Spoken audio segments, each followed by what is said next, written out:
الحمد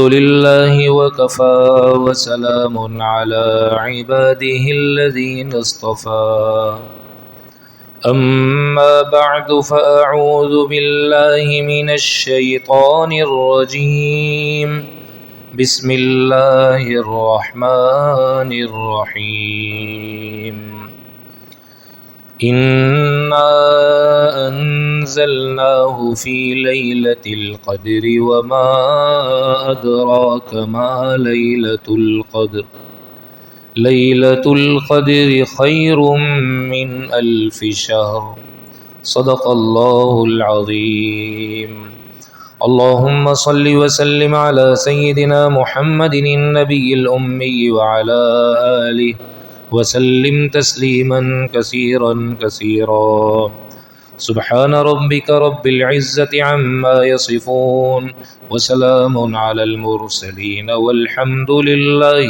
رب العالمين۔ میرے محترم دوستوں اور بزرگوں،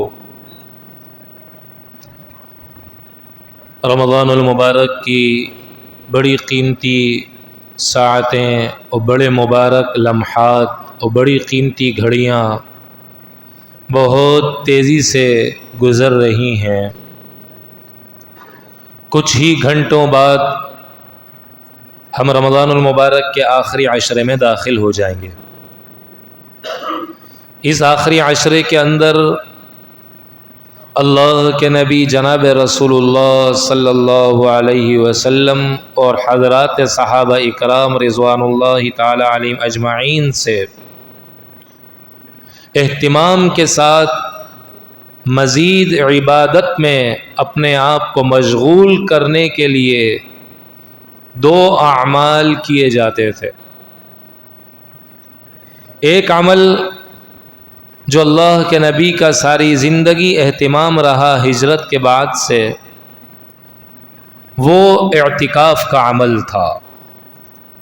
حضرت عائشہ رضی اللہ تعالی عنہا فرماتی ہیں، ہجرت کے بعد سے زندگی کے آخری سال تک کوئی سال ایسا نہیں گزرا جس میں اللہ کے نبی نے اعتکاف نہ کیا ہو۔ ہر سال آپ علیہ الصلاۃ والسلام اعتکاف کا بھرپور اہتمام فرمایا کرتے تھے، حتیٰ کہ ایک سال ایسا معاملہ پیش آیا کہ آپ اعتکاف نہ کر سکے تو آپ نے آئندہ سال 20 یوم کا اعتکاف فرمایا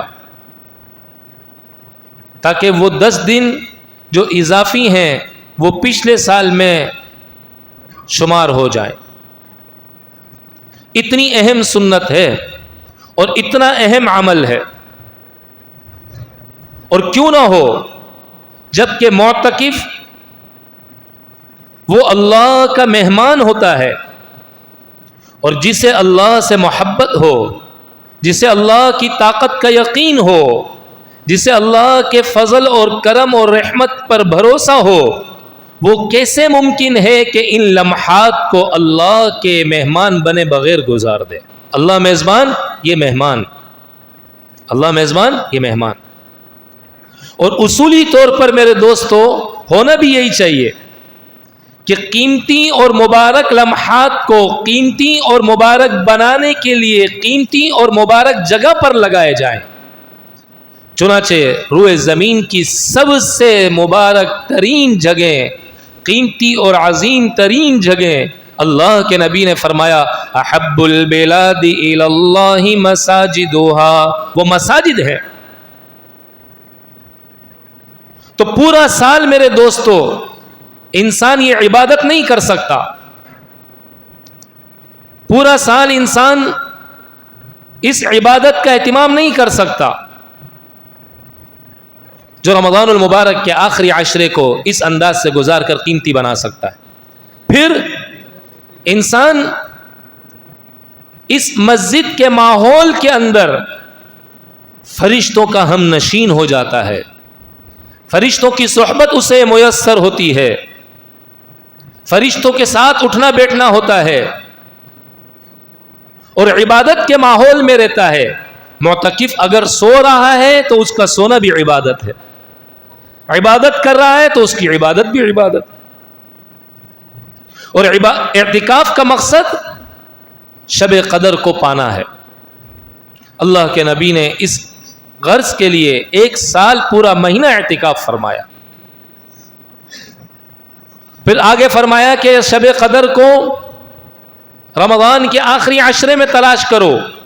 ایک روایت میں آیا طاق راتوں میں تلاش کرو, اور ایک روایت میں اللہ کے نبی نے فرمایا 21, 23, 25, 27 اور 29 میں تلاش کرو. یہ شب قدر کا علم اللہ کے نبی کو دیا گیا تھا. آپ علیہ الصلوۃ والسلام باہر تشریف لائے بتانے کے لیے. دیکھا کہ 2 صحابہ آپس میں جھگڑ رہے ہیں, کسی بات پر بحث کر رہے ہیں. اللہ نے اپنے نبی سے اس علم کا تعین اٹھا لیا, اور پھر اللہ کے نبی نے فرمایا کہ تم اسے آخری عشرے کی طاق راتوں میں تلاش کرو. یہ اتنی عظیم ترین رات ہے کہ اس ایک رات اگر مسلمان صرف عبادت کر لے تو اللہ اسے 83 برس 4 ماہ عبادت کا اجر عطا فرمائے گا. یہ تو اس صورت میں ہے جب ہم اس کو اس طرح شمار کریں, لیلۃ القدر خیر من الف شہر. لیلۃ القدر 1000 مہینوں سے بہتر ہے. اگر 1000 مہینے صرف لگائے جائیں تو یہ وقت بنتا ہے. اللہ کے نبی نے, اللہ قرآن میں کہہ رہا ہے یہ تو اس سے بھی بہتر ہے. اب اللہ اس عبادت کرنے والے کی نیت اور اس کے ذوق اور اس کے شوق پر اس سے سینکڑوں برس اجر دے دے. کون اللہ کو پوچھنے والا؟ اللہ کے نبی جناب رسول اللہ صلی اللہ علیہ وسلم بیٹھے ہوئے تھے, صحابہ کے سامنے بنی اسرائیل کے ایک مجاہد کا ذکر کیا. اس نے 1000 سال جہاد کیا اللہ کے راستے میں. صحابہ نے کہا رسول اللہ 1000 سال جہاد کیسے کر سکتے؟ ایک روایت میں آتا ہے اللہ کے نبی نے فرمایا کہ ایک عابد تھا 1000 سال اللہ کی عبادت میں گزار دی. صحابہ بڑے پریشان ہوئے, افسوس کرنے لگے کہ یا رسول اللہ ان کی تو عمریں اتنی زیادہ تھی, ہماری تو عمریں کم ہیں, ہم کیسے اس کو پا سکتے ہیں؟ تو اللہ نے فوراً اس آیت کو نازل فرمایا لیلۃ القدر خیر من الف شہر. یہ 1000 مہینوں سے بہتر ہے لیلۃ القدر. تو میرے دوستو, یہ آخری عشرے میں اللہ یہ عطا کرتا ہے جس میں تنزل الملائکۃ والروح فیہا, جبرائیل علیہ الصلوۃ والسلام اترتے ہیں, اور ہر ایسا شخص جو اللہ کی عبادت میں مشغول ہوتا ہے اس کو سلام کرتے ہیں. اور صبح کے وقت سحری کا جو وقت ہوتا ہے اس میں ایسے لوگوں کے لیے مغفرت کا اعلان کر دیا جاتا ہے اور ان کو مغفرت کا پروانہ دے دیا جاتا ہے. تو پورا رمضان میرے دوستو اللہ کی رحمت ٹھاٹے مارتے ہوئے سمندر سے زیادہ جوشیلی تھی, تیز طوفانی ہواؤں سے زیادہ انداز میں چل رہی ہے, سمندر کی موجوں سے زیادہ اللہ کی رحمت جوش مار رہی ہے. ہماری ضرورت ہے کہ ہم اپنے آپ کو فارغ کر کے اس رحمت کے دریا اور اس رحمت کے سمندر کے اندر غوطہ زنی کر کے اپنی زندگی کو بنا لیں, اپنی زندگی کے فیصلے کرا لیں. اللہ کی طرف سے تو اعلانات ہو رہے ہیں, اللہ تو مغفرت کرنے کے لیے تیار ہے. کمی ہماری طرف سے ہے, قصور ہمارا ہے. اللہ کی رحمت سے مایوس نہیں ہونا چاہیے, کتنا ہی بڑے گناہگار ہم کیوں نہ ہو. یا ابن آدم لو بلغت ذنوبك عنان السماء ثم استغفرتنی قد غفرت لك ولا ابالی. ابن آدم, روئے زمین پر جتنے ذرات ہیں اگر اتنے تیرے گناہ ہو جائیں, اگر تیرے گناہ اتنے ہیں کہ روئے زمین تیرے گناہوں سے بھر جائے, زمین کے ذرات کو گننا آسان ہو, تیرے گناہ مشکل ہو گننا, روئے زمین پر لگے درختوں کے پتوں کو گننا آسان ہو پر تیرے گناہ نہ گنے جا سکتے ہو, آبادی تیرے گناہوں سے بھر جائے, ویرانے تیرے گناہوں سے بھر جائیں, جنگلات تیرے گناہوں سے بھر جائیں, خشکی تیرے گناہوں سے بھر جائے, تری سمندر تیرے گناہوں سے بھر جائے اور آسمان تک تیرے گناہ پہنچ جائیں, اور میرے بندے اگر تو ایک مرتبہ سچے دل سے کہے اے اللہ میری توبہ مجھے معاف کر دے, میری عزت کی قسم, میرے جلال کی قسم, میں تیرے سارے گناہوں کو مٹا کے رکھ دوں گا اور مجھے کوئی پرواہ نہیں ہوگی, پھر میرے بندے تجھ سے توبہ ٹوٹ جائے اور وہ زمین کو تو اپنے گناہوں سے بھر دے اور زمین پر موجود ساری چیزیں تیرے گناہوں کے بوجھ سے دب جائیں اور آسمان کی چھت کو تیرے گناہ چھونے لگ جائیں, اور پھر تو سچے دل سے کہے میرے مولا مجھے معاف کر دے, میں تیرے سارے گناہوں کو معاف کر دوں گا اور مجھے کوئی پرواہ نہیں ہوگی. سن میرے بندے, تو توبہ توڑ توڑ کر تو تھک سکتا ہے, لیکن میں اللہ تو تجھے معاف کر کر کے نہیں تھک سکتا, میں تجھے معاف کر کر کے نہیں تھکوں گا. چنانچہ بنی اسرائیل کا ایک شخص تھا نا, بڑا گناہگار تھا, زندگی گناہوں میں گزاری. اللہ کی شان, موت کا وقت قریب آیا, بچوں کو بلایا, کہا بیٹا میرے موت کا وقت قریب ہے, اب میں جب مر جاؤں تو میری لاش کو آگ لگا دینا اور اس کی خاک کو جمع کرنا, سمندر کے کنارے لے جانا, اور جب ہوا چلے تو اس میں بکھیر دینا. زندگی میں کوئی کام ایسا نہیں کیا کہ رب کے سامنے اس کے ساتھ جا سکوں, اپنا چہرہ ادھر دکھا سکوں, زندگی میں کوئی نیکی ایسی نہیں. بچوں نے ایسے ہی کیا. اللہ نے اس کی بکھری ہوئی خاک کو جمع کیا, جمع کرنے کے بعد اپنے سامنے کھڑا کیا اور کہا میرے بندے تو نے یہ کیوں کیا؟ کہ اللہ بڑا گناہگار ہوں, بہت خوف ہے تیرا دل میں, کبھی زندگی میں کوئی تجھے راضی کرنے والا عمل نہیں کیا تھا, اس لیے کیا. اللہ نے کہا میرے بندے تو نے سچ کہا, جا میں تیری مغفرت کرتا ہوں, جا میں تیرے گناہوں کو معاف کرتا ہوں. وہ اللہ تو انسانوں پر بھی رحم کرتا ہے, جانوروں پر بھی رحم کرتا ہے. ایک نوجوان تھا نا, شکار کا بڑا شوقین تھا. چنانچہ نہر کے کنارے گیا, جہاں کوئی کنارہ بنا ہوا تھا جہاں سے جانور آ کر پانی پیتے تھے.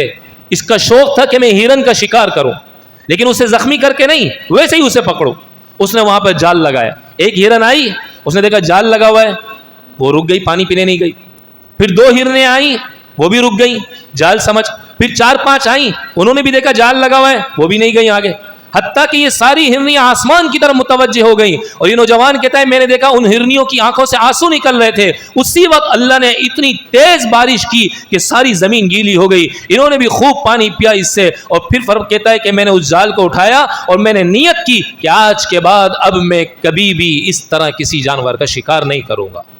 اللہ تو جانوروں پر بھی رحم کھاتا ہے, اس کی شفقت تو جانوروں کے ساتھ بھی ہے. ایک بڑا عابد تھا نا, بڑا نیک انسان تھا. بادشاہ وقت نے اسے اپنے پاس بلایا اور کہنے لگا کہ حضرت آپ میرے محل کے اندر مہمان بن جائے, آپ کی تمام ضروریات میں پوری کروں گا. آپ کے مہمان بننے کی وجہ سے ہمارے محل میں برکتیں ہوں گی اور بڑی آسانیاں اور خوشیاں آ جائیں گی. میں نے کہا یار میں نہیں بنتا آپ کا مہمان. کہا نہیں آپ مہمان بن جائیں نا, آپ کو کیا مسئلہ ہے, میں آپ کو عزت بھی دوں گا, آپ کی ضروریات بھی پورا کروں گا, پھر کیوں آپ نہیں بن رہے؟ انہوں نے کہا دیکھو بات یہ ہے کہ میں آپ کا مہمان بن جاؤں اور اس کے بعد اگر آپ مجھے اپنی بیٹی کے ساتھ کسی نازیبہ حرکت میں دیکھیں, اپنی باندی اور بیوی کے ساتھ دیکھیں, تو آپ کیا کریں گے؟ فرمایا میں برداشت کیسے کر سکتا ہوں. بادشاہ کہتا ہے میں اسی وقت تیری گردن اڑا دوں گا. اور جوش میں آ گیا بادشاہ, ایک تو میں تیرا اکرام کرنے کے لیے تجھے مہمان بننے کا کہہ رہا ہوں اور اوپر سے تم ایسی باتیں کرتے ہو. تو انہوں نے کہا بادشاہ سلامت, بات یہ ہے ابھی تو میں نے کچھ گناہ ہی نہیں کیا, ابھی تو میں نے ایک بات کی ہے اور آپ اتنے لال پیلے ہو رہے ہیں. وہ اللہ جو میری ساری ضروریات کو پورا کر رہا ہے, شب و روز کر رہا ہے, میں اس کی دن بھر میں 70 سے 80 بار نافرمانیاں بھی کرتا ہوں, پھر بھی وہ مجھے معاف کرتا ہے. نہ وہ میری آنکھوں کو لیتا ہے, نہ وہ میری زبان کو لیتا ہے, نہ وہ میرے کانوں کی سماعت کو ختم کرتا ہے, نہ وہ مجھے روزی سے محروم کر رہا, نہ وہ مجھے رزق سے محروم کر رہا, نہ وہ میری روح نکال رہا ہے, نہ وہ میرے جسم پر محتاجی اور لنگڑے پن کو لے کر آ رہا ہے. تو میں اسے چھوڑ کر تیرے مہمان کیوں بنوں, اسے چھوڑ کر تمہارے پاس کیوں آؤں؟ وہ جب میری ساری ضروریات کو پوری کر رہا ہے تو مجھے کیا ضرورت ہے کسی اور کا مہمان بننے کی؟ میرے دوستو, میرے عزیزو, آج تک ہم نے اللہ کو نہیں پہچانا, آج تک ہم نے اللہ کو نہیں پہچانا. نوجوان تھا نا, بڑا عیاش طبیعت کا تھا. اس کا چاچا بڑا نیک تھا. چاچا ہمیشہ کہتا کہ بیٹا توبہ کر لے, زندگی کوئی پتہ نہیں ہے کب موت آ جائے اور زندگی یہی ختم ہو جائے گی, توبہ کر لے. وہ اپنی مست میں زندگی گزار رہا تھا, مستانہ انداز سے. اللہ کی شان, موت کا وقت قریب آ گیا, بیمار ہو گیا. ہوا یہ کہ اس کے چاچا کو اس نے کہا میرے چاچا کو بلایا جائے. چاچا آنے کو تیار نہیں. کہا جب تو صحیح تھا تو میں اس وقت تجھے کہتا تھا, تو آیا نہیں, تو توبہ نہیں کرتا تھا, میں نہیں آ رہا. اس کی ماں نے بھی کہا کہ آپ آ جائیں, بیٹا آپ کو یاد کر رہا ہے. چنانچہ چاچا جب آیا خوب غصہ کیا, ناراضگی کا اظہار کیا, کہتا بھی تھا تو مانتا نہیں تھا, اب موت کا وقت قریب آ گیا, اللہ کے سامنے کیسے جائے گا, کیا منہ دکھائے گا اللہ کو, کس انداز سے تو نے زندگی گزاری ہے, کوئی وقت کوئی لمحہ تو نے رب کی فرما برداری والا گزارا ہے؟ اور جب چاچا غصہ کر کے ڈانٹ ڈپٹ کر کے فارغ ہوا, اس نے کہا چاچا جان ایک بات بتائیے, آپ یہ فرض کیجئے کہ میری ماں کو اللہ یہ میرے معاملات حوالے کرتا ہے، اللہ یہ فیصلہ کرتا ہے کہ میرے معاملات کا فیصلہ میری ماں کرے گی، آپ کا کیا خیال ہے میری ماں مجھے آگ میں ڈالے گی؟ کہ نہیں، سوال ہی پیدا نہیں ہوتا آپ کی ماں آپ کو آگ میں جلتا دیکھے۔